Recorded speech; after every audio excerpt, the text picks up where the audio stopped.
मैंने ना एक फेमस यूट्यूबर चैनल पे देखा था कि देयर वाज अ गर्ल जिसको आपने पूरा बुक मैगजीन कुछ तो थी विद पेज नंबर्स याद करवा दी थी। Page number 23। पेज नंबर 23 पे मनीष मल्होत्रा का पहले एम लिखा है, फिर नीचे लिखा है Manish Malhotra high jewels. Okay. Page number 18 पे क्या है? पेज नंबर 18 पे एक लड़की है जिसने ब्राउन कलर का पूरा एक ड्रेस पहना है। उसके कान में एक इयररिंग है जो कि सिल्वर और कॉपर ब्राउन से है, और उसके हाथ में रिंग है जो कि वो भी सेम ही है, और उसमें डायमंड है जो कि कॉपर ब्राउन में लगा हुआ है। दोनों हाथ में उसने ब्रेसलेट सेम ही पहना है, और नेकलेस है, पतली सी चेन है, फिर बीच में कर्व में सिल्वर कलर का पेंडेंट है जो कि थिक शेप में है। एक्चुअली होता क्या है, हमको जो चीज में इंटरेस्ट होता ना वो चीज ऑटोमेटिक हमको याद हो जाती है। हमारा जो ब्रेन है ना, उस ब्रेन के अंदर एक खास बात होती है, जिस चीज में हमारा इंटरेस्ट होता है हमारे सारे सेंसेस एक साथ लग जाते हैं, वो चीज हमारी लॉन्ग टर्म मेमोरी में चलना शुरू हो जाती है, लॉन्ग टर्म मेमोरी में चली जाती है।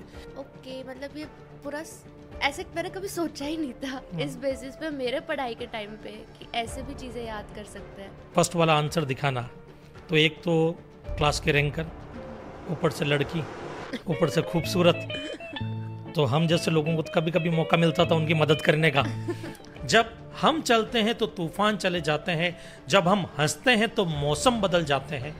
हमें रोकने की कोशिश ना करना दुनिया वालों, क्योंकि जहां हम रुकते हैं वहां इतिहास बदल जाते हैं। सो गाइस, व्हाट इफ मैं आपसे कहूं कि इस वीडियो को देखने के बाद आप अपने कॉन्सेप्ट को विद पेज नंबर याद रख पाओगे। ऐसा मैं इसलिए बोल रही हूँ क्योंकि आज के पॉडकास्ट में हमारे साथ जो गेस्ट है उन्हें मेमोरी गुरु के नाम से जाना जाता है। यस गाइस, उनके पास 10 डिग्रीज है, starting from CA, MBA, CFA, LLB and what not. Yes guys, मैं बात कर रही हूँ CA डॉक्टर महेश गौर सर की।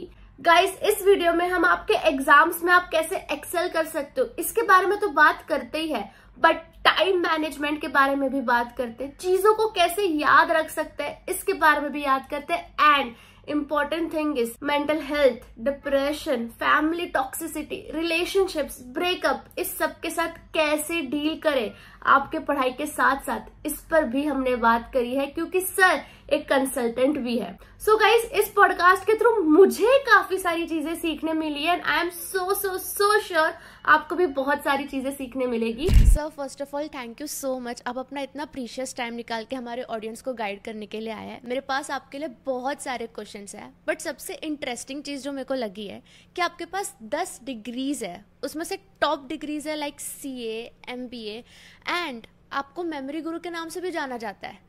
बट इंटरेस्टिंग बात मुझे आपके बारे में ये पता चली कि आपको 10th में 48% आए थे, तो एक बिलो एवरेज स्टूडेंट से आप इतने सारे डिग्रीज, मतलब कैसी जर्नी रही, आपने कैसे ये सब किया? मैम, एक्चुअली क्या है कि मेरा ये मानना है कि सब लोग टैलेंटेड होते हैं, खाली उनके टैलेंट को उनको पहचानना होता है। और 10th में 48% थे, तो मेरे घर में पार्टी रखी गई थी कि बोर्ड एग्ज़ाम के अंदर मैंने विदाउट KT पास हो गया मैं इसके लिए, जबकि मैं तो वो था 9th के अंदर भी मुझे एक पेपर को 2 बार लिखना पड़ता था पास होने के लिए। लेकिन कहते हैं कि जब आदमी को उसका मकसद मिलता है और एक ऐसी चीज़ जैसे कि कुछ ऐसा इंसिडेंस हो जाए, कुछ ऐसी घटना हो जाए जो उसको दिल पे सीधा चोट करे, तब उसको एहसास होता है कि नहीं, लाइफ में अब कुछ करना चाहिए। मेरे साथ में भी कुछ ऐसा ही हुआ था। जब 10th क्लियर कर लिया था, 11th में हम आए थे। 11th में आने के बाद में एक इंसिडेंस ऐसा हुआ था कि क्लास टेस्ट चल रहा था, अकाउंट्स का पेपर था, क्लास टेस्ट जैसे क्लासेस में होते हैं, और अकाउंट्स में मैं इंटेलिजेंट था। अकाउंट्स में मेरे 150 में से 148, 145 मार्क्स आते थे, बट इकोनॉमिक्स में मेरे आते थे 150 में से 17, 22 वैसा। तो एक इंसिडेंस हुआ था ऐसा कि मैं एग्ज़ाम लिख रहा था, पेपर लिख रहा था, हमारे क्लास की एक रैंकर थी, वो हमारे पीछे बैठी थी। उन्होंने मुझे बोला कि महेश, एक फर्स्ट वाला आंसर दिखाना, तो एक तो क्लास के रैंकर, ऊपर से लड़की, ऊपर से खूबसूरत, तो हम जैसे लोगों को कभी कभी मौका मिलता था उनकी मदद करने का। तो मैंने क्या किया, उस वक्त वो आंसर शीट जो है साइड में की, और मैंने कहा कि कॉपी कर ले। वो शो ऑफ करने के लिए मैंने भी यूँ बोला, पीछे मुंह करके जल्दी कॉपी कर। और उसी वक्त वहाँ पे एक प्रोफेसर थे हमारे, उन्होंने मुझे देख लिया, उन्होंने वो जो कॉपी थी उसको फाड़ दी, मेरी कॉपी फाड़ दी। बोले तुम चीटिंग करके लिख रहे हो। मैंने कहा सर मैंने चीटिंग नहीं की। बोला तुम पीछे देख रहे थे। तो मैंने बोला सर वो मुझ में से चीटिंग कर रही थी, मैं उनकी कॉपी में से चीटिंग नहीं कर रहा था।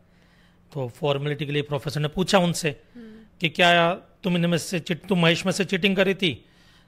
अगर वो बोल देती कि नहीं कर रही थी तब तो ठीक था। उन्होंने यूं बोला था कि सर हमारी क्लास में 90 स्टूडेंट्स हैं, मैं क्लास की रैंकर हूं और लास्ट के जो 5 स्टूडेंट्स हैं उनमें महेश का नाम आता है, इसकी इतनी औकात नहीं है कि ये मुझे चीटिंग करवाएगा। वो चीज थी जो दिल पे लगी थी उस वक्त। फिर मैंने एक हमारे वहाँ पे अजमेर से मैंने ग्रेजुएशन किया था, तो अजमेर में वहाँ पे एक मोनू भैया थे जिनके वहाँ पे मैंने क्लासेस की। फिर मैंने उनको बोला कि मुझे पढ़ना, दिन रात मैं वहाँ पे उनके पास में बैठ जाता था। मतलब लोग 1 घंटे के लिए क्लासेस जाते थे, मैं पूरे दिन वहीं पे रहता था कि मुझे सिर्फ पढ़ाते रहो आप, मुझे किसी भी हाल में उस रैंकर को पीछे छोड़ना है। और धीरे धीरे जैसे क्वार्टरली एग्जाम्स हुए, मेरा 5th रैंक आया। तो पहली बार मैंने अपनी ज़िंदगी में अपनी मार्कशीट में 60% देखे थे। Oh my God. उसके बाद में फिर धीरे धीरे जैसे जैसे मैं आगे बढ़ता गया तो मुझे एक स्वाद आने लगा कि जब आप रैंक निकालते हो, आप टॉप पोजीशन पे रहते हो, तो दुनिया आपको एक अलग ही नज़र से देखती है, बिल्कुल एक रेस्पेक्ट की नज़र से देखती है, जो शायद मुझे इससे पहले कभी नहीं मिली थी। तब वो एक जो स्वाद है था ना, वो ऐसा चढ़ा कि उस दिन एक चीज़ का एहसास हो गया कि ये दुनिया ऐसी है जो उगते हुए सूरज को ही सलाम करेगी, ढलते हुए को नहीं करेगी। और दूसरा मेरे साथ में एक प्रॉब्लम भी थी कि मुझे चीज़ें आसानी से याद नहीं होती थी, मैं चीज़ें भूल बहुत जल्दी जाता था। तो फिर धीरे धीरे कुछ मेमोरी टेक्निक्स वगैरह थी। इवन एक मेमोरी गुरु आए थे हमारे यहाँ पर, मैं जोधपुर में था, वहाँ पे उन्होंने एक सेशन लिया था, मैंने उनका सेशन अटेंड किया था। तब मुझे मेमोरी के बारे में काफ़ी कुछ स्टार्टिंग में जानने को मिला। फिर उसके ऊपर मैंने रिसर्च करनी शुरू की अपनी, देन काफ़ी सारी टेक्निक्स बनानी शुरू की, और जिनका बहुत बड़ा रोल था कि मेरे इन 10 डिग्रीज़ के अंदर कि चीज़ें एक बार पढ़ करके याद हो जाती है फटाक से, तो पढ़ने में मज़ा आने लगा, चीज़ें अपने आप धीरे धीरे होने लगी। और ये सब जो हुआ उसमें सिर्फ एक मेरा अपना अकेले का रोल नहीं है, इसमें मेरे प्रोफेसर्स का रोल भी था, मेरे कलीग्स जिन्होंने मुझे सपोर्ट किया उनका रोल था, मेरी फैमिली का रोल था, इवन मेरे पार्टनर्स जो उस दौरान जब मैं पढ़ाई करता था तो मेरे बिजनेस को संभालते थे, उनका रोल था।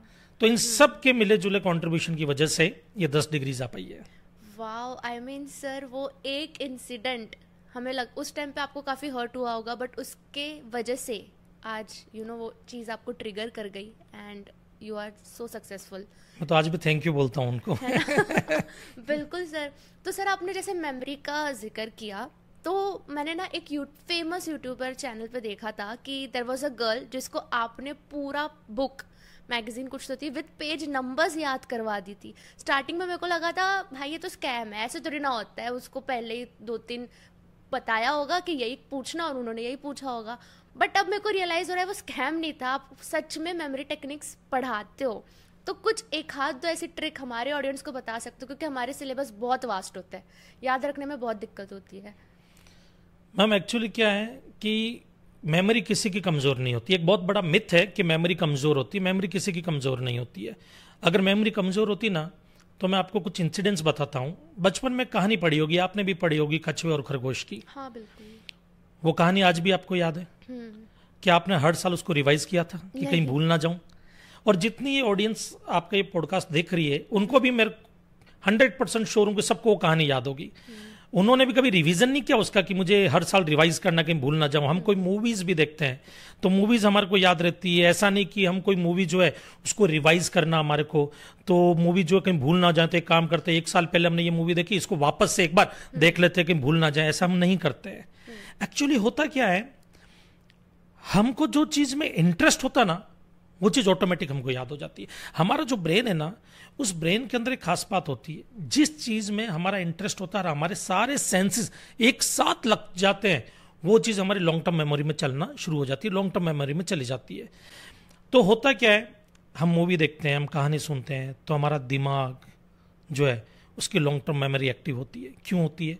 क्योंकि हमारे सारे सेंसेस, चाहे आंखें हो, कान हो, सब ध्यान से उसी चीज पर कॉन्सेंट्रेट कर रहे हैं, इसलिए वो ऑटोमेटिक याद होना शुरू हो जाता है। अब होता क्या है, पढ़ाई याद नहीं होती है क्योंकि इंटरेस्टिंग नहीं होती है, बिल्कुल।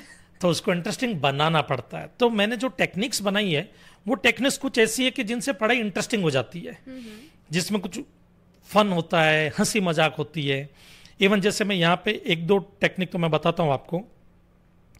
जैसे मान लीजिए काफी सारे स्टूडेंट्स हैं, उनको कई फॉर्मूलाज याद करने होते हैं, उनको फॉर्मूला याद नहीं होते हैं, तो वो क्या कर सकते हैं कि फॉर्मूले को, अगर वो लेफ्टी है तो राइट हैंड से उस फॉर्मूले को 2 टाइम्स लिखें, और अगर वो राइटी है तो लेफ्ट हैंड से उस फॉर्मूले को 2 टाइम्स लिखें। और अगर मान लो वो लेफ्ट और राइट हैंड दोनों से बराबर लिख सकते हैं, तो मेरी उन लोगों को एडवाइस है कि वो किसी भी फॉर्मूले को, जैसे हम जब भी कोई पेपर पे लिखते हैं तो हम कैसे लिखते हैं, लेफ्ट टू राइट, वो राइट टू लेफ्ट उस फॉर्मूले को लिखें 2 टाइम्स, उनको फॉर्मूला याद हो जाएगा। अब इसके पीछे का साइंस क्या है मैं बताता हूं आपको, साइंस बोलो या फैक्ट बोलो। वो ये है कि बचपन से हमारे ब्रेन को, हमारी आंखों को, हमारे हाथ को, हमारे कान का, इनका एक प्रॉपर कोऑर्डिनेशन बन चुका है।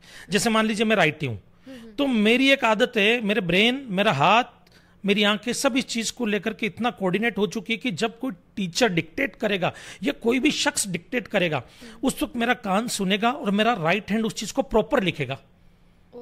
चाहे मेरे दिमाग में कुछ भी ख्याल चले, कोई फर्क नहीं पड़ेगा, मैं लिखूंगा प्रॉपर। अक्सर आप लोगों के साथ में भी होता होगा कि दिमाग में कुछ भी ख्याल चल रहे हो, बट कोई डिक्टेट कर रहा था, आप प्रॉपर लिखते हो क्योंकि आपके इस कान का, इस हाथ का कोऑर्डिनेशन प्रॉपर है।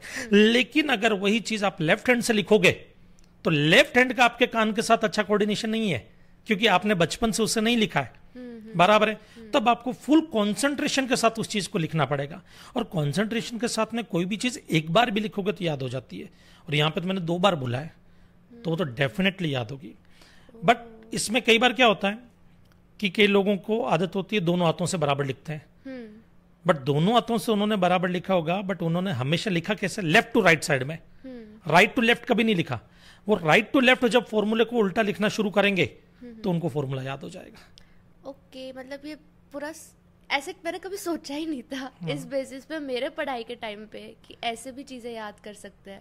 नहीं, ये भी है एक, जैसे अपना सेक्शन याद करने होते हैं, जैसे आपके सीएस में तो काफी सारे सेक्शंस होते हैं, बराबर है, उन सेक्शन को याद किया जा सकता है। जैसे इनकम टैक्स में एक सेक्शन होता है 80C, हाँ, बराबर है, वो डिडक्शन का है, तो आप इसमें क्या राइमिंग मेथड यूज कर सकते हो।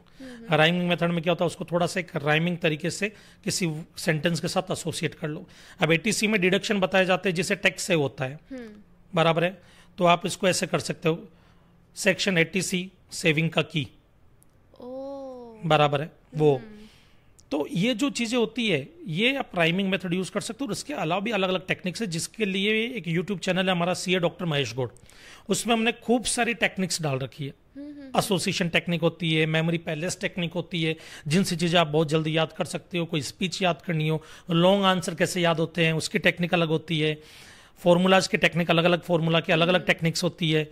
तो वो सब CA doctor Mahesh Gaur channel पे अगर स्टूडेंट जाएंगे या आप कभी भी आपको टाइम मिला आप जाइए, देखिए वहां पे मिलेगा। क्योंकि एक छोटे टाइम में तो मैं ये 1-2 पॉइंट ही आपको बता सकता हूँ जो मैंने बताए हैं। सर मतलब मैं सोच रही हूँ मेरे टाइम पे मेरे को क्यों ये चैनल नहीं मिला, क्योंकि हम मतलब हमें बहुत स्ट्रगल होती है कुछ भी कॉन्सेप्ट्स याद रखने में। आपने एक चीज़ कही कि कंसंट्रेशन के साथ देखो तो नहीं भूलते हो, बट सर कंसंट्रेशन भी कैसे हो बच्चों को, डिस्ट्रैक्शंस इतना है आजकल के, कोई मैसेज आया ओपन कर लिया फ़ोन, कुछ माइंड में ओवर थिंकिंग चल रही है, तो डिस्ट्रैक्शन से कैसे हटे और फोकस कैसे लगाए पढ़ाई में।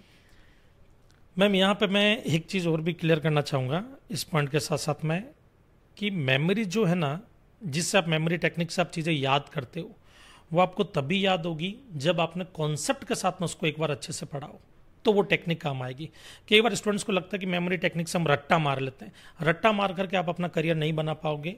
रट्टा मार करके आप सिर्फ और सिर्फ एग्जाम पास कर सकते हो, बट जब जिंदगी की दौड़ में आप मैदान में कदम रखोगे तब आपके कदम डगमगाने लगेंगे। तो मेरी सबसे रिक्वेस्ट है कि मेमोरी टेक्निक यूज करें चीज़ों को रिटेन करने के लिए, बट उससे पहले उस चीज़ को कॉन्सेप्चुअली एक बार समझें।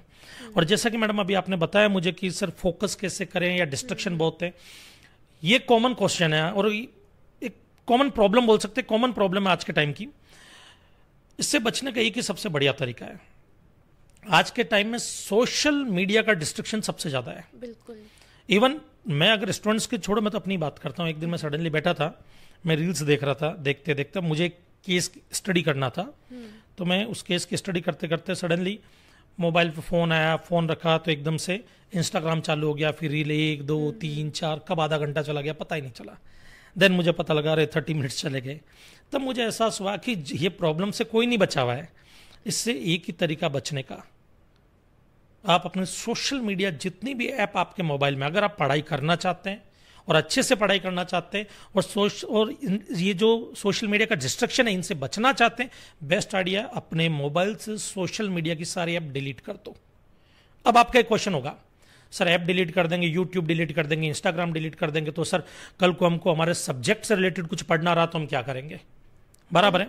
हाँ। तो उसके लिए आपको क्या करना चाहिए, पर्सनल ब्राउजिंग करो आप, बराबर है, इनकॉग्निटो मोड पे जाओ, वहां पर यूट्यूब डालो, उसको ओपन करो, जो आपको देखना है वो वहां पर देखो। अब इससे होगा क्या, इसमें आपके एफर्ट्स लगेंगे और एक ह्यूमन टेंडेंसी होती है, जिस चीज में एफर्ट्स लगते हैं ना वो काम हम तभी करते हैं जब जरूरी होता है। नहीं तो ऐप क्या होती है, फटाक से ओपन किया, क्लिक किया, ओपन होगी। वहां पे आपको टाइप करना पड़ेगा बाकायदा यूट्यूब, पहले तो इनकॉग्निटो मोड ऑन करना पड़ेगा, फिर टाइप करना पड़ेगा, फिर आपको जो चीज चाहिए आप उसको सर्च मारोगे, इसमें टाइम जाएगा। और ह्यूमन टेंडेंसी क्या है, टाइम बचाना चाहती है, जहां पे टाइम लगता है वो वहां से भागती है। इसलिए हाँ। और एक और चीज मैं आपको बोलना चाहूंगा, अगर आप पढ़ाई कर रहे हो और आप चाहते हो कि पढ़ाई पे पूरा फोकस होकर के करो, तो कई लोग क्या करते हैं, अपना नोटिफिकेशन ऑफ कर देते हैं मोबाइल का, हाँ। ताकि डिस्ट्रैक्ट ना हो। मैं कह रहा हूं क्यों नोटिफिकेशन ही, क्यों मोबाइल ही ऑफ कर दो। सर लेक्चर्स किस में देखेंगे? हाँ, लेक्चर्स के लिए मैं मान सकता हूं कि भाई अगर आपको मोबाइल में लेक्चर देखना पढ़ना है वो अलग बात है, तो उस केस में तो फिर आप यही तरीका अपनाओ जो मैंने बताया, इनकॉग्निटो मोड पे जाकर के लेक्चर ऑन करो। तो उस केस में आप अपने मोबाइल पे वही चीज रखो। अब इंस्टाग्राम है नहीं आपके मोबाइल में, व्हाट्सएप आपने डिलीट कर दिया है, बराबर है, तो ना कोई नोटिफिकेशन आएगा, ना कोई डिस्ट्रक्शन होगा। और इनकॉग्निटो मोड पे जो यूट्यूब में आपका लेक्चर चल रहा है खाली उसी पे फोकस करो। या आजकल किसी प्रोफेसर का लेक्चर आपने लिया तो आपने देखा होगा उनके की ऐप वगैरह होते, तो खाली वही रखो जो आपकी पढ़ाई से रिलेटेड चीज हो। इससे भी अगर आपको और चाहिए कि नहीं हम सर सेल्फ स्टडी कर रहे हैं, हम बुक से पढ़ रहे हैं, तो सबसे बढ़िया तरीका मोबाइल बंद करो, और मोबाइल बंद करके अपने पास मत रखो। मम्मी, पेरेंट्स या कोई भी हो उनको दे दो, या आप कहीं हॉस्टल में कहीं पे पढ़ रहे हो तो सबसे ऐसी जगह पे डालो जहां पे जाकर के निकालने में आपको टाइम लगे। जैसे किसी आपके जो है, मान लो कोई अलमारी वगैरह है, तो अलमारी के अंदर एकदम अंदर की तरफ रख दिया, फिर ताला लगा दिया अलमारी को, फिर चाबी कहीं दूसरे कोने में ले जाकर के रख दो। अब आप पढ़ने बैठ जाओ, अब आपको पढ़ाई करनी है और उस वक्त आपको याद आता मोबाइल, देखो आएगा, यूज टू हो चुके हैं हम, याद आएगा तो आपको लगा अरे चाबी वहां से लानी पड़ेगी, अलमारी खोलनी पड़ेगी, मोबाइल निकालना पड़ेगा, चालू करना पड़ेगा, तो इससे बेटर पढ़ाई पे फोकस करो। तो ऑटोमेटिक, और ये 7-8 दिन किया ना अगर किसी भी स्टूडेंट ने, फिर वो यूज टू हो जाएगा, फिर वो मोबाइल बाजू में भी रहेगा तो उसको डिस्ट्रैक्ट नहीं करेगा फिर उस टाइम पर। सर एक इंसिडेंट मेरे टाइम का भी है कि हमारे टाइम पे ऑफलाइन लेक्चर्स होते थे, ऑनलाइन इतने थे भी नहीं। तो हमारे टाइम पे एक लड़का था हमारे बैच में, उसने व्हाट्सएप अपना, मतलब व्हाट्सएप का ज़माना है बट उसने व्हाट्सएप ही नहीं रखा था अपने मोबाइल में, और वो नोकिया का जो छोटा फ़ोन आता है ना वो लेके घूमता था सिर्फ। तो हम लोग एकदम शॉक हो जाते थे कि इतना कैसे डेडिकेशन आ सकता है कि तुम व्हाट्सएप भी डिलीट कर दो। नहीं, ये सही है। ये एक्चुअली मैंने जब 2015 में सीए के एग्जाम की तैयारी कर रहा था, सीए मेरी 10th डिग्री है, तो जब मैं सीए के एग्जाम की तैयारी कर रहा था तो मेरे पास प्रिपरेशन के लिए टाइम कम था। तो उस टाइम पर मुझे पता था मुझे डिस्ट्रैक्ट कौन करेगा, फोन। क्यों? क्योंकि मेरे बाकी के बिजनेस वगैरह भी थे, काम भी चल रहा था, तो बार बार क्लाइंट के फोन आएंगे, कभी पार्टनर के फोन आएंगे, कभी घर से फोन आएंगे। तो मैंने क्या किया, उस वक्त सब चीज़ें फोन वगैरह सब बंद कर दिया, और सिर्फ शाम को 8 बजे से लेकर के 9 बजे तक ऑन करता था उसको। और उसी टाइम पे जिनसे बात करनी होती, जिनसे कुछ पूछना होता, किसी को बताना होता, या उनको मैंने बोल रखा था आप मुझे इसी टाइम पे फोन करो। दूसरा, जिस जगह बैठ करके मैं तैयारी कर रहा था वहां पे एक लैंडलाइन लगाया था मैंने, उस लैंडलाइन का नंबर खाली मेरी फैमिली के पास में था। और मैंने कहा जब कभी भी क्रूशल सिचुएशन हो और आपको लगे कि मेरे बिना काम नहीं हो सकता तो ही मुझे इस नंबर पे कॉल करना, अदरवाइज जहां तक हो सके अवॉइड करना। और फ्रैंकली स्पीकिंग मुझे ज्यादा डिस्टर्ब किसी ने किया नहीं था। वाओ सर, अमेजिंग, काफ़ी अच्छी मतलब इंस्पिरेशन हो। मतलब मैं ये भी मेरे माइंड में आ रहा है कि आप अपना सीक्वेंस बता सकते हो डिग्री का, कि पहले कौन सा आपने किया फिर? मैम सबसे पहले मैंने अपना जो है ग्रेजुएशन कंप्लीट किया था। ग्रेजुएशन के साथ साथ में बाद में मैंने एमबीए के लिए अप्लाई कर दिया अपना। एमबीए होते ही फिर मैंने पीएचडी शुरू कर दिया, और पीएचडी के साथ में मैंने अपनी 2-3 डिग्रीज और साथ में साइमल्टेनियसली चालू रखी। और 2011 में आते आते मुझे इस चीज़ का एहसास हुआ कि भाई मुझे सीए कर लेना चाहिए, क्योंकि एक्चुअली मैं मुंबई आया ही सीए के लिए था, उसको छोड़ करके सब डिग्रियां ले रहा था मैं। तो फिर मुझे लगा कि सीए कर लेना चाहिए। तो उस वक्त फिर मैंने बाद में सीए, वैसे एक बार मैंने दिया भी था सीए के एग्जाम, 2006 में दिए थे, फेल हो गया। एक बार और दिए मैंने, फिर फेल हो गया। तो मुझे लगा कि नहीं यार सीए छोड़ देता, सीए छोड़ करके बाकी की डिग्रीज पे मैंने फोकस किया। फिर मैंने कहा लाइफ में गिल्ट नहीं रहना चाहिए यार, ये डिग्री भी ले लेनी चाहिए थी। फिर मैंने वापस से अपना रजिस्ट्रेशन करवाया, फिर मैंने एग्जाम दिए, फिर मेरे एग्जाम क्रैक हुए, क्लियर हुए। 2015 में मैं सीए बन गया। तो अभी और भी प्लान्स है आपके आगे? है मैम, अभी ये देख लीजिए 1 साल बाद में अगर हमारी मुलाकात होगी तो सीएस भी लग चुका होगा नाम के साथ में। ग्रेट। सीएस और एससीसीए 2 अभी चल रहा है। और वाओ सर, मतलब सही है। हम तो सीएस एलएलबी के बाद अब लग रहा है बस हो गया, अब नहीं और पढ़ाई होनी है।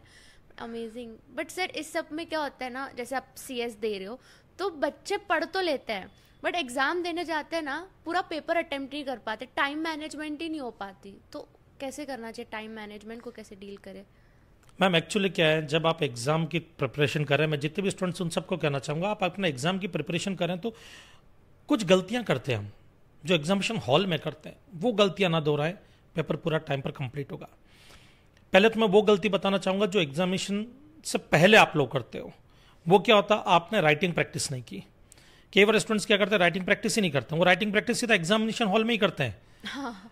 अब एक बात बताइए, मान लीजिए कि मैं आपको ड्राइविंग सिखाता हूँ और मैं गाड़ी का ड्राइवर हूँ, और या मान लीजिए ड्राइविंग स्कूल का ओनर हूँ या आपका मास्टर हूँ, मैं आपको गाड़ी चलाना सिखा रहा हूँ। मैंने आपको लेफ्ट साइड में अपने जो बैठाया गाड़ी में, राइट साइड में मैं बैठा ड्राइविंग सीट पे, मैं आपको बोलता हूँ कि देखो जी ये ब्रेक है, ये एस्केलेटर है, ये गियर है, ये चाबी है। सबसे पहले चाबी घुमा करके गाड़ी को चालू कर दीजिए, चालू करने के बाद में क्लच दबाइए, फर्स्ट गियर डालिए, फिर क्लच को धीरे धीरे छोड़िए, एस्केलेटर पे पैर रखिए, देन उसके बाद में कोई सामने आ जाए तो ब्रेक लगाइए। ये सब चीज़ें मैंने आपको सिखाई और 1 साल तक सिखाई। हर बार हमारी क्लास कैसे शुरू होती थी, मैं आता था 1 घंटा वही चीज़ें बताता था, आपसे पूछता था, आप जवाब देते थे, बट आपको ड्राइविंग सीट पे कभी बैठाया नहीं मैंने। फिर एक दिन 1 साल बाद मैंने आपको बोला सब याद है, आपने बोला सब याद है, आपने तोते की तरह सब चीजें बोल दी मुझे, ये करना, फिर ये होना, फिर ये होना, फिर ये होना। फिर मैं आपको बोलता हूं आज गाड़ी चलाओ। क्या आपको लगता है कि बिना एक्सीडेंट के आप गाड़ी चला लोगे? एक्सीडेंट होगा ही होगा, क्योंकि आपने प्रैक्टिस नहीं की। एग्जाम में भी यही करते हैं हम क्या करते हैं, प्रैक्टिस करते ही नहीं है लिखने की, ना टेस्ट पेपर लिखते हैं। तो आधे स्टूडेंट्स की प्रॉब्लम तो यहीं पे है कि वो प्रैक्टिस नहीं करते, जिसकी वजह से पेपर कंप्लीट नहीं होता। बट कुछ स्टूडेंट्स हैं जो अच्छी खासी प्रैक्टिस करते हैं, तो उनको मैं एक चीज बोलूंगा, जब आप एग्जामिनेशन हॉल में जा रहे हैं तो आप पेपर को देखिए, 100 मार्क्स का मान लीजिए पेपर है आपका और 3 घंटे में कंप्लीट करना है, तो एक कैलकुलेशन कीजिए, 180 मिनट्स 100 मार्क्स, इसका मतलब 1 मार्क के लिए 108 सेकंड आपको देना होगा वहां पर। मान लीजिए क्वेश्चन है 10 मार्क्स का, तो 18 मिनट्स में आपको क्वेश्चन कंप्लीट कर लेना है। अब होता क्या, कई बार स्टूडेंट जब आंसर लिखना शुरू करते हो तो 18 मिनट्स में कंप्लीट नहीं होता है।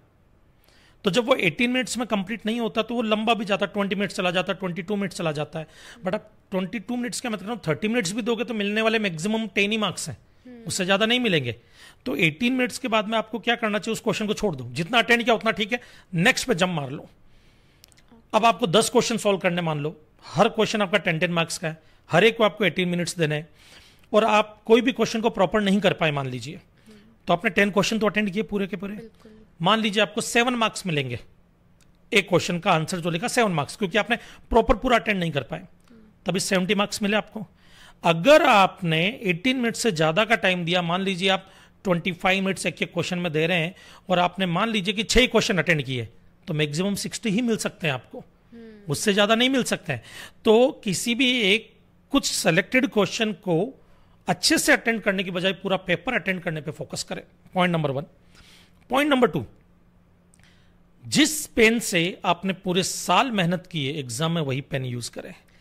बिल्कुल सर, ये बहुत बड़ी बात कही आपने। ये मैं आपको बताता हूं, होता क्या है, हम जब प्रैक्टिस करते हैं, रफ में प्रैक्टिस करते हैं, तो हम क्या 2 रुपए वाला पेन खरीद लेंगे, 4 रुपए वाला पेन खरीद लेंगे, क्योंकि रफ में ही तो करना है।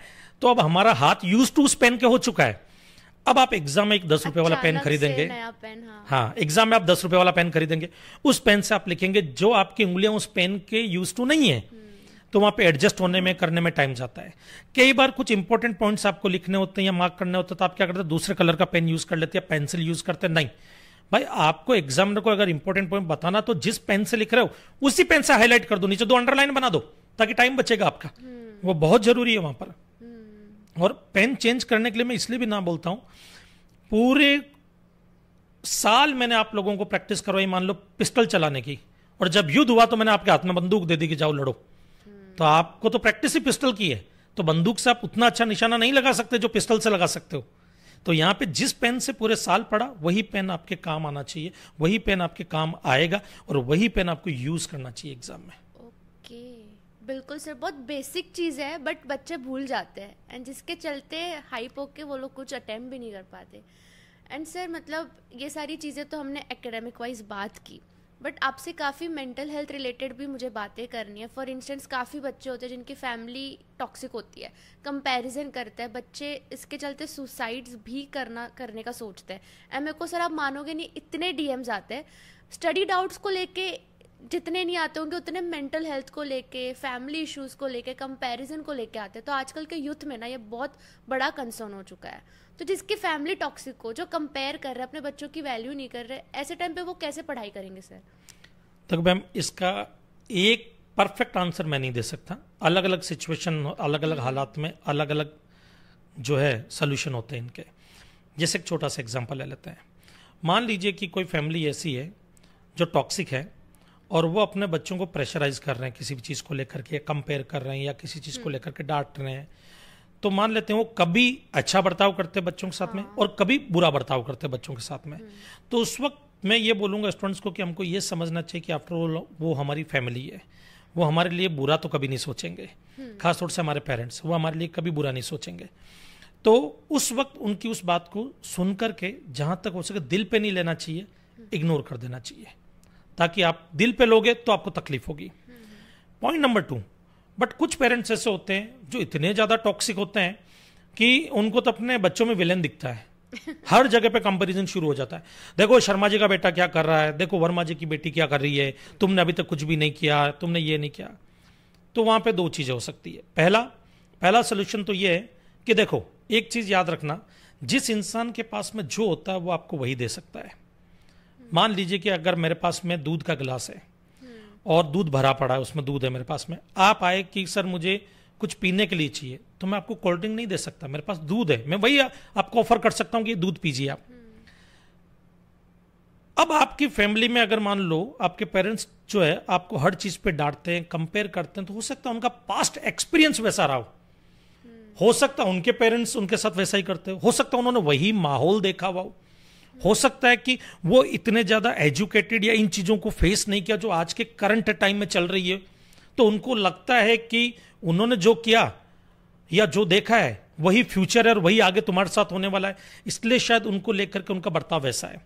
तो आप वहां पर थोड़ा समझदार बने, मैच्योर बने, उनकी बात को सुने और इग्नोर कर दे और कोशिश करें कि दूरी बनाए। दूरी का मतलब ये नहीं है गढ़ छोड़ के चले जाओ।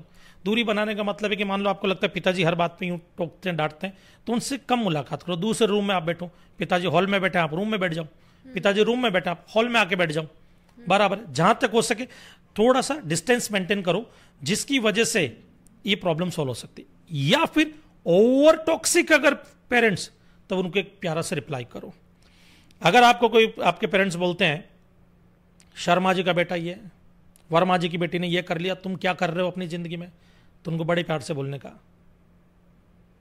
कि पापा शर्मा जी ने ये अचीव किया है, वर्मा जी ने वो अचीव किया है।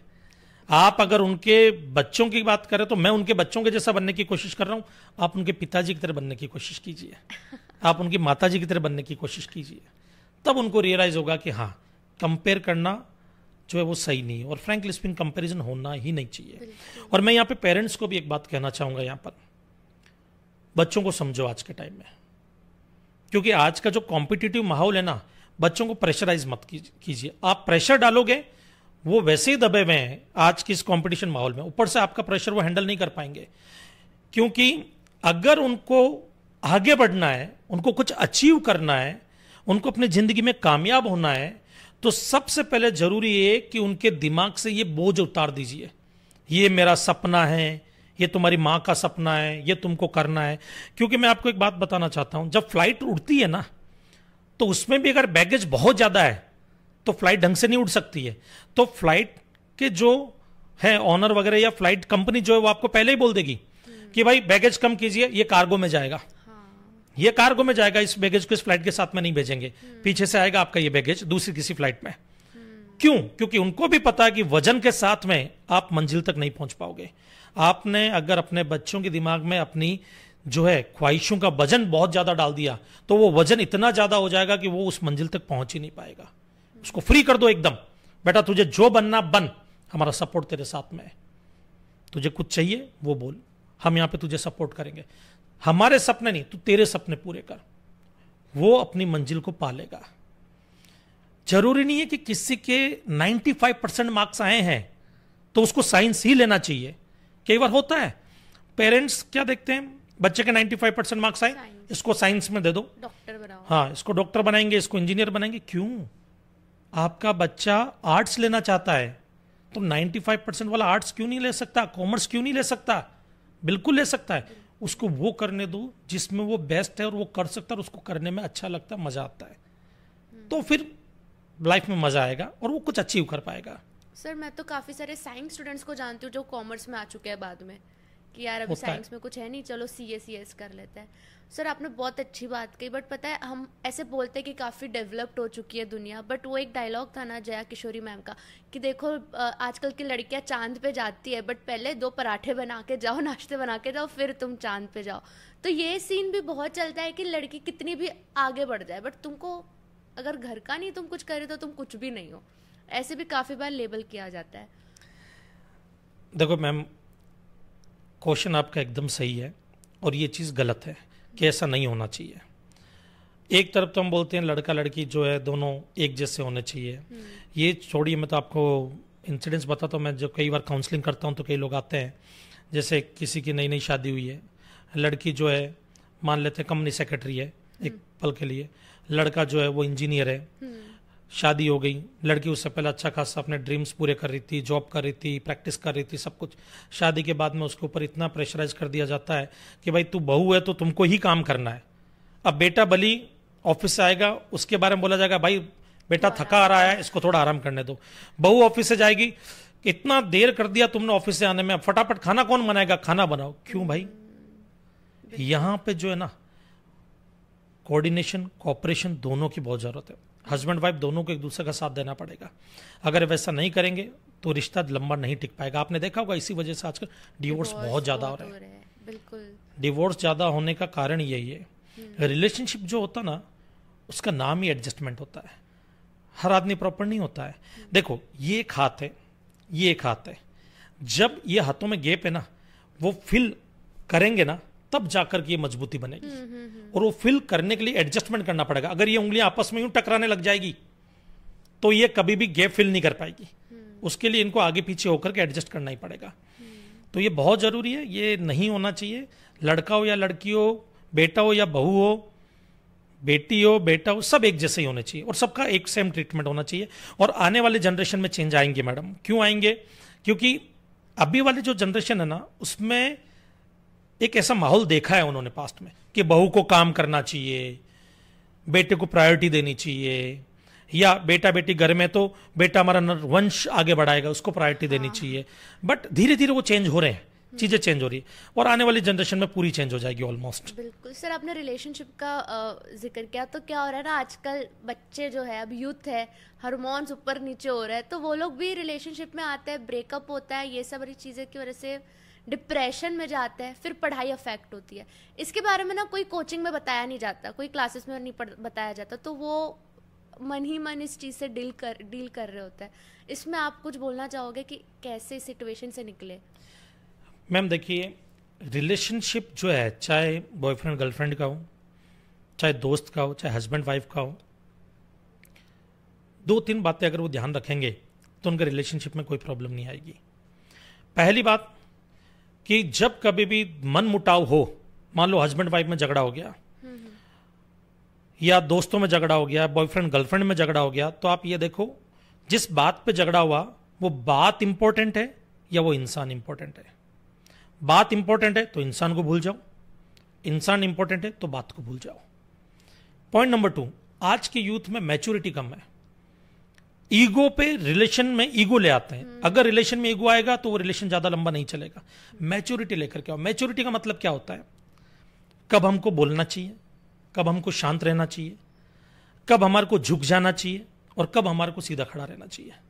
जब इन चीजों की सेंस हमारे को रहेगी तो उस वक्त रिलेशन बहुत स्मूथली चलेंगे। और याद रखो, चाहे लड़का हो या लड़की हो, जब आप ये भेदभाव करने लग जाओगे, नहीं मैं तो लड़का हूं मैं क्यों झुकूं, उसको झुकना चाहिए, या मैं लड़की हूं मैं क्यों झुकूं, लड़का आकर के झुकेगा सॉरी बोलेगा, तो रिश्ता नहीं चल पाएगा। रिश्ता चलाना है, रिश्ते का नाम ही एडजस्टमेंट होता है। और एक और चीज, जब कभी भी गुस्सा हो शांत हो जाओ। देखो झगड़े सब जगह पे होते हैं, हमारे घर में भी होते हैं, ऐसा नहीं कि नहीं होते हैं, हमारे घर में भी होते हैं। तो उस वक्त कभी मैं शांत हो जाता हूं तो कभी सामने वाली शांत हो जाती है, चीजें अपने आप नॉर्मल हो जाती है हमारे।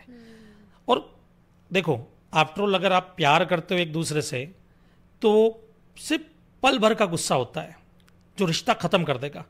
तो बेटर है कि उस पल भर के लिए आप शांत बैठ जाओ और उल्टी गिनती गिननी शुरू कर दो, 100, 99, 98। इससे क्या होगा, या इतनी लंबी गिनती नहीं गिनना चाहते हो तो 10, 9 यूं करके 5 बार 10 बार गिन लो, बराबर है। उससे क्या होगा, उस टाइम में आपका गुस्सा शांत हो जाएगा। तो जैसे गुस्सा शांत होगा आपको उस सामने वाले इंसान की अहमियत समझ में आएगी कि नहीं यार ये इंपॉर्टेंट है, झगड़ा वहीं पे खत्म हो जाएगा।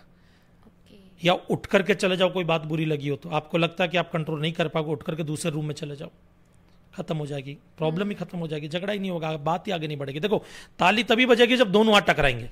एक हाथ टकराने के लिए आ रहा है, एक हाथ पीछे हो गया, उस टाइम पर वो ताली बजेगी ही नहीं। बिल्कुल वो सबसे जरूरी आज के टाइम में। और हाँ एक और चीज, एक इंसिडेंट जो सबसे ज्यादा तो हुआ था कि मेरे बॉयफ्रेंड ने मेरे साथ धोखा किया, मेरी गर्लफ्रेंड ने मुझे धोखा दे दिया, बराबर है, उसका एक्स्ट्रा मैरिटल अफेयर चल रहा है जिसकी वजह से मैं डिप्रेशन में चला गया।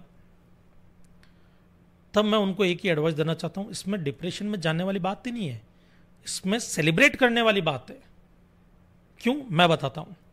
मान लीजिए आपको किसी लड़की ने धोखा दिया या किसी लड़के ने धोखा दिया रिलेशन में, तो अगर रिश्ता बहुत आगे बढ़ चुका होता और उसके बाद धोखे का पता लगता तो आप ज्यादा टूटते। अगर अभी पता लग गया तो याद रखना जो आपका नहीं हुआ वो किसी का भी नहीं हो सकता है। और अच्छा रहा कि ऐसा इंसान वक्त रहता आपकी जिंदगी से चला गया, और उस वक्त आपको क्या करना चाहिए, खुद को साबित करना चाहिए। इस तरह का बनाओ खुद को, इस लेवल पे खुद को लेकर के जाओ कि जिसने छोड़ा है धोखा दिया उसको रिग्रेट होना चाहिए कि उसने क्या चीज खो दी थी। और आपको तो खुश होना चाहिए, आपने उस इंसान को खोया है जो आपको धोखा दे रहा था, बट उसने तो उस इंसान को खोया है ना जो उससे बहुत प्यार करता था, बेइंतहा मोहब्बत करता था। तो नुकसान में तो वो है, तो आप क्यों दुखी हो रहे हैं? आप तो सेलिब्रेट करो इस चीज को। ये बिल्कुल अलग पर्सपेक्टिव है एक सिचुएशन को देखने का जो हम बच्चे देख नहीं पाते। बिल्कुल सही है सर। और मतलब मुझे ये भी पता चला है कि आप एक फेमस जीएसटी प्रोफेसर हो और आप काफ़ी सारे पब्लिकेशंस पे आप ऑथर भी रह चुके हो, लाइक मनन प्रकाशन, टैक्समैन, कमर्शियल लॉ हाउस। हाँ, कमर्शियल लॉ हाउस। तो सर इतनी सारी नॉलेज होने के बाद मेरे को बिल्कुल लग रहा है कि आप बच्चों से कनेक्टेड हो और कोचिंग की आपको ज़्यादा नॉलेज है। तो बच्चों को ये भी कन्फ्यूजन होता है कि हमें ऑनलाइन लेना चाहिए कि ऑफलाइन लेना चाहिए, कौन सा क्लासेस बेस्ट होता है? मैम देखिए, इसका आंसर भी डिपेंड, मैं यूं बोलूंगा इट्स डिपेंड। कैसे?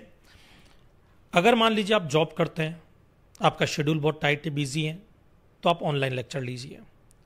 आपके वहां पे फिनेंशियल इशू है तो आप ऑनलाइन लेक्चर लीजिए।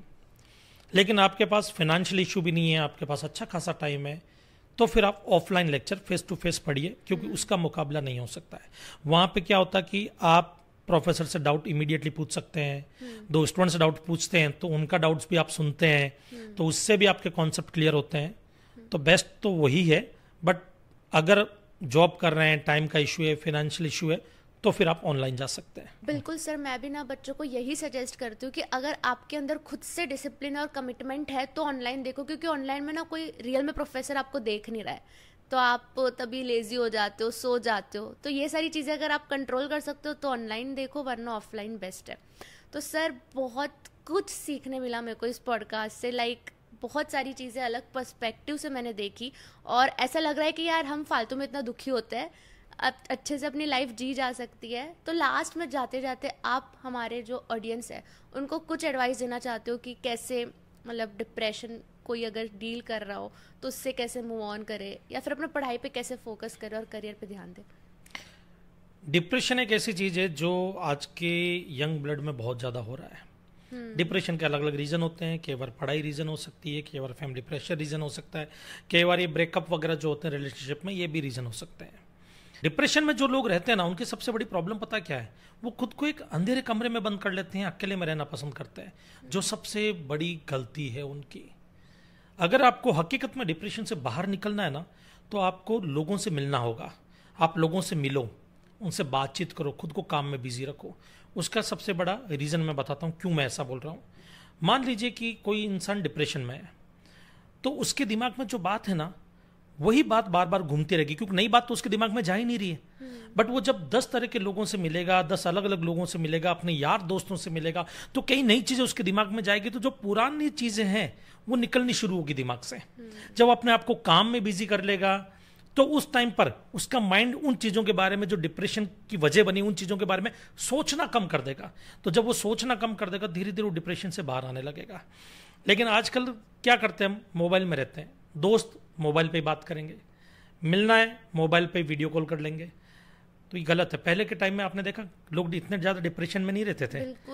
रीज़न क्या है? उनके लिए एंटरटेनमेंट के लिए क्या होता था, यार दोस्तों के साथ में बैठना, खेलना, साथ में क्रिकेट खेलेंगे, फिजिकल एक्टिविटीज करेंगे। तो कई बार कोई किसी को प्रॉब्लम भी होती थी तो 10 दोस्त तैयार होते थे सुनने के लिए। वो सुनते थे, वो प्रॉब्लम से निकल आते थे। इवन यहां तक कि अगर आप डिप्रेशन में बहुत ज्यादा हो और आप कई लोगों से मिल चुके हो फिर भी बाहर नहीं निकल पा रहे हो, तो यहां पर डिप्रेशन एक बीमारी है। जब आप बीमार होते हो तो आप क्या करते हो? डॉक्टर के पास जाते हो, काउंसलर के पास जाओ। यहाँ पर काउंसलर के पास जाकर के अपनी सारी बातें बोल दो। इवन कई बार तो ऐसा भी होता है कि कई लोग काउंसलिंग के लिए आते हैं मेरे पास में, वो डिप्रेशन में रहते हैं। मैं उनको ये बोलता हूँ A to Z सब बताओ मुझे। जो वो बोलते हैं और उठ करके जाते, 50% प्रॉब्लम उनकी वहीं पे सॉल्व हो जाती है। कारण क्या है? आज के टाइम में सुनने वाला कोई नहीं है, तो इंसान इसलिए ज्यादा डिप्रेशन में चला जाता है। तो डिप्रेशन में निकलना है, यारों दोस्तों के साथ में बैठो। किसी ने कहा है कि ज्यादा लोग डिप्रेस होते हैं तो उनको हार्ट अटैक आ जाता है। तो उससे एक बड़ी सी प्यारी सी शायरी बोली है किसी ने कि अगर दिल खोल लेते वक्त रहते यारों के साथ, तो फिर खोलना ना पड़ता अस्पताल में औजारों के साथ। तो डिप्रेशन से बचने का एक ही तरीका, यार दोस्त बनाओ, एंजॉय करो, लाइफ को आराम से जियो। इवन लाइफ जब आप एंजॉय करोगे ना, तो आपको लगेगा जिंदगी बहुत खूबसूरत है, बहुत खूबसूरत है। मैं भी इस दौर से गुजरा हूं, डिप्रेशन से मैं भी निकला हूं। बट जब डिप्रेशन में था तब मुझे इस चीज का एहसास हुआ कि निकलना खुद को ही पड़ेगा, और उसका एक ही तरीका है, लोगों से मिलो, बातचीत करो। जब आप बातचीत करते हो ना, आपको इतना हल्का, इतना अच्छा महसूस होता ना, बहुत जल्दी निकल आओगे। Sir thank you so much for your valuable time, and I am very much sure काफ़ी सारे बच्चों को इस पॉडकास्ट से बहुत हेल्प होने वाली है। Definitely ma'am, 101%। मैं भी ये उम्मीद करता हूँ कि ये पॉडकास्ट जो भी स्टूडेंट्स देख रहे हैं, जो भी ये क्वेश्चंस आपने मुझे पूछे हैं, अगर वो इन परेशानियों से, इन प्रॉब्लम से गुजर रहे हैं, तो वो इनको फॉलो करें जो सोल्यूशन हमने दिए हैं। मैं ये नहीं कहता कि 100% ये सोल्यूशन जो है सटीक होंगे और सही साबित होंगे, बट काफ़ी हद तक आपको फ़ायदा पहुंचाएंगे। और जाते जाते 4 लाइनें आप सब लोगों के लिए कि लाइफ में जो स्टूडेंट्स आज की तारीख में स्ट्रगल कर रहे हैं, तो उनको मैं ये बता दूँ, ये स्ट्रगलिंग नहीं है, ये इतिहास लिखने के पहले की शुरुआत है। जिंदगी में जिस इंसान ने स्ट्रगलिंग की है ना, उसी ने हिस्ट्री लिखी है। आज भी अगर हम रिलायंस के बारे में सोचते हैं तो पहला थॉट धीरूभाई अंबानी का आता है, मुकेश अंबानी का नहीं आता है। जबकि मुकेश अंबानी ने उस बिजनेस को कई गुना ज़्यादा बढ़ा दिया है। कारण क्या है? मुकेश अंबानी ने जब बिजनेस को संभाला, उस वक्त वो ऑलरेडी एक अच्छी पोजीशन पे था, लेकिन धीरूभाई अंबानी ने अपनी ज़िंदगी में स्ट्रगलिंग की, तब जाकर के बिजनेस को बड़ा बनाया, तब दुनिया आज उनको याद रखती है। तो आपकी ज़िंदगी में अगर स्ट्रगलिंग है, आप मेहनत कर रहे हैं, आप स्ट्रगलिंग कर रहे हैं, आपको लग रहा है बहुत उतार चढ़ाव से गुजर रहे हैं आप, तो समझ लीजिए ऊपर वाला चाहता कि आप इतिहास बनाओ, वो आपको उस इतिहास का हीरो बनाना चाहता है, और ऐसे हीरो को एक सैल्यूट बनता है। तो आपके लिए 4 लाइनें कि जब हम चलते हैं तो तूफान चले जाते हैं, जब हम चलते हैं तो तूफान चले जाते हैं, जब हम हंसते हैं तो मौसम बदल जाते हैं, हमें रोकने की कोशिश ना करना दुनिया वालों, क्योंकि जहां हम रुकते हैं वहां इतिहास बदल जाते हैं। ओह वाह, thank you so much. Thank you ma'am. Thank you so much sir.